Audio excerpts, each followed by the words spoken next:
Hello everyone, welcome to Zenith करो। आज हम क्या पढ़ेंगे? लैंड यूटिलाइजेशन के बारे में, यानी हम लैंड को किस तरीके से यूटिलाइज करते हैं।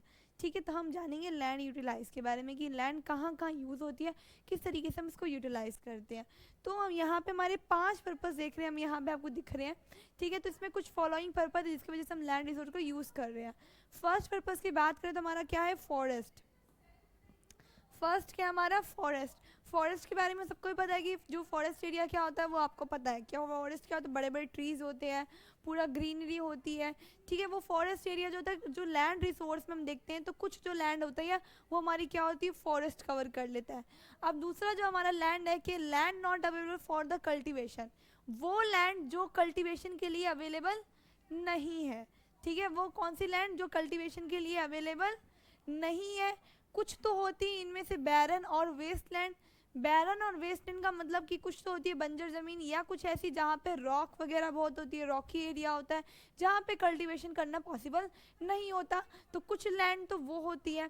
और इसी के अंदर आती है जो लैंड कल्टीवेशन के लिए, यानी जो एग्रीकल्चर के लिए यूज़ नहीं हो सकती, उसके अंदर एक क्या आती है? कुछ लैंड जो होती है वो नॉन एग्रीकल्चर यूजेस में आती है, जैसे कि हमारे बिल्डिंग्स, रोड्स, फैक्ट्रीज एक्सेट्रा। अब ये सब बनाने के लिए भी तो हमें कोई लैंड चाहिए होगी ना। तो ये सारी लैंड कहाँ पे होती है? हमारी जो बिल्डिंग, रोड, फैक्ट्री, इन सब के लिए भी यूज़ करना पड़ेगा हमें लैंड को। वरना अगर हम सब में एग्रीकल्चर कर देंगे पूरे लैंड में ही, तो फिर ये बिल्डिंग, फैक्ट्री जो हमारे डेवलपमेंट के लिए काम आता है वो कहाँ जाएगा? ठीक है, तो हमारा एक हमने पोर्शन देखा कि फॉरेस्ट एरिया होता है, दूसरा हमने देखा कि land not available for the cultivation, cultivation के लिए जो लैंड अवेलेबल नहीं होती। थर्ड जो हमारा होता है जो अनकल्टिवेटेड लैंड होती है। ठीक है, कौन सी? कल्टीवेशन के लिए है वो, मतलब कल्टीवेट हम उसमें क्या कर सकते हैं? कल्टीवेशन कर सकते हैं, एग्रीकल्चर कर सकते हैं, लेकिन हम नहीं कर रहे हैं। मतलब वहाँ पॉसिबल है लेकिन फिर भी नहीं कर रहे हैं हम वो। तो यहाँ पे क्या आती है? एक तो होती है permanent pasture and the grazing land, यानी एक एरिया हमने एक ऐसा लैंड बना दिया कि यहाँ पे सिर्फ क्या करेंगे?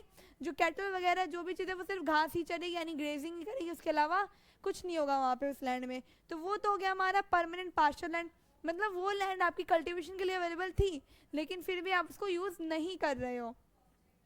फिर हमारे आती है land under the miscellaneous trees, crops, groves. अब जो होती है कुछ ऐसी लैंड होती है जहाँ पे आपने कभी देखो कि पेड़ के नीचे अपने बैठ गए, कहीं ना इतने सारे पेड़ दिखते हैं, कहीं गाड़ी पार्क कर दी, तो वो कुछ कुछ जो पेड़ होते हैं वो क्या होते हैं? वो हमारे वो भी किसी लैंड के ऊपर ही ग्रो कर रहे हैं। तो वो जो लैंड है वो सोवन एरिया में नहीं आएगा, नेट सोन एरिया में नहीं आएगा।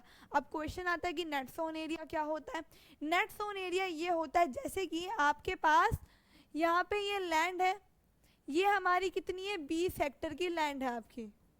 ठीक है, अब इस 20 हेक्टर में लैंड जो है ना, आपने इसमें सिर्फ एक बार ही कल्टीवेशन किया। क्या किया? सिर्फ एक बार ही आपने पूरे साल में एक बार ही क्रॉप ग्रो की थी, तो वो हमारा क्या होता है? नेट सोन एरिया होता है। ठीक है, मतलब प्रॉपर क्या किया आपने?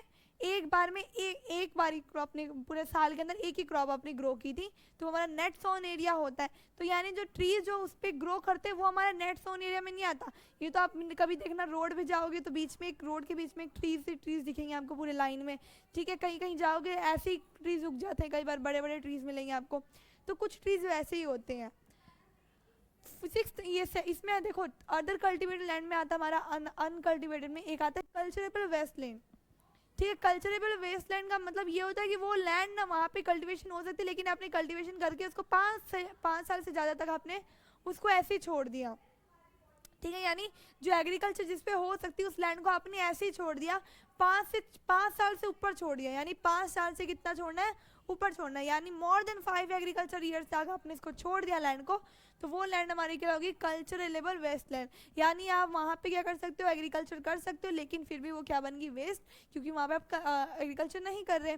फिर हमारी आती है फैलो लैंड्स।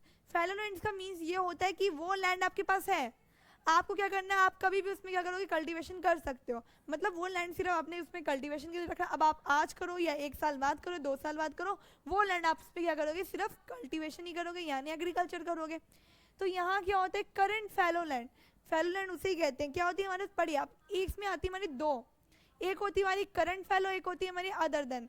ठीक है, करंट फैलो का मीन्स क्या होता है? वो जो कल्टीवेशन वहाँ पे 1 साल से, या मतलब आपने 1 साल के अंदर ही नहीं किया, 1 साल में ही आपने कर ली उसको, तो वो होती है हमारी करंट फैलो, दूसरी हमारी होती है अदर देन करंट फैलो, यानी उस लैंड को आपने अनकल्टिवेटेड छोड़ दिया है, ये 1 से लेके 5 साल के बीच में तक, 5 साल से ज़्यादा नहीं छोड़ना है, कितना छोड़ना है 1 to 5 एग्रीकल्चर ईयर तक, कि आपने इसको ऐसे ही छोड़ दिया है, ठीक है, वो होगी हमारी अदर देन करंट फैलो। अब हमारा लास्ट आता है नेट सोन एरिया।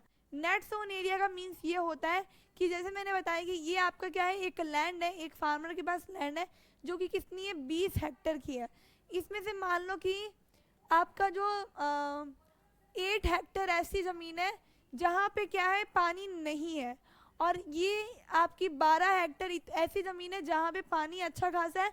तो यहाँ पे पहले आपने क्या कर ली, क्रॉप ग्रो कर ली, ठीक है, फिर क्या हुआ जब मॉनसून का सीज़न आया तब आपने क्या किया, दोनों में अपनी क्रॉप वहाँ पे लगा दी, फसल वहाँ पे कर ली, तो यानी आपने एक साल में 2 बार फसल की, ठीक है। अब आपने कितनी की, 12 हेक्टेयर ये हो गया, अब 12 और 8 कितने हो गए, 20 हेक्टेयर, यानी आपने 20 यानी 32 हेक्टेयर ज़मीन पे अपनी नेट सोन एरिया हुआ आपका, ये सॉरी नेट सोन एरिया नहीं, ये ग्रॉस हुआ हमारा, ठीक है, क्या बोलते हैं हम, ग्रॉस कल्टिवेटेड एरिया।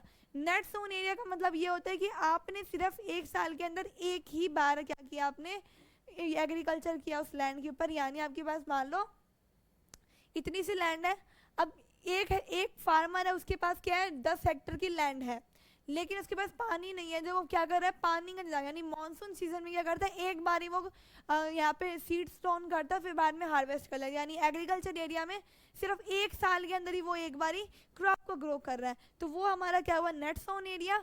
और फिर हमारा अगर इसके अंदर और भी क्रॉप होती है, एक साल के अंदर 2-3 क्रॉप वो ग्रो कर रहा है, तो वो हमारा क्या होगा, ग्रॉस क्रॉप्ड एरिया, क्या होगा, ग्रॉस क्रॉप्ड एरिया। यानी इसमें देखो ये 20 हेक्टेयर की लैंड है, लेकिन हमने क्या किया 32 हेक्टेयर में हमने ग्रो कर लिया, कैसे, पहले एक टन में हमने सिर्फ 12 हेक्टेयर में किया, फिर दूसरा टन आया जब मानसून आया तो हमने दोनों पे कर लिया, तो इस तरीके से हमने डबल कर लिया, तो ये हमारा क्या हो गया, ग्रॉस क्रॉप्ड एरिया। तो ये था हमारा लैंड यूटिलाइजेशन। आई होप आपको अच्छे से क्लियर हो गया होगा। अगर कोई डाउट है तो आप कमेंट बॉक्स में कमेंट कर सकते हो, मैं आपकी वहीं पर ही डाउट क्लियर करूँगी। अब मिलते हैं हम नेक्स्ट वीडियो में। Thank you for watching.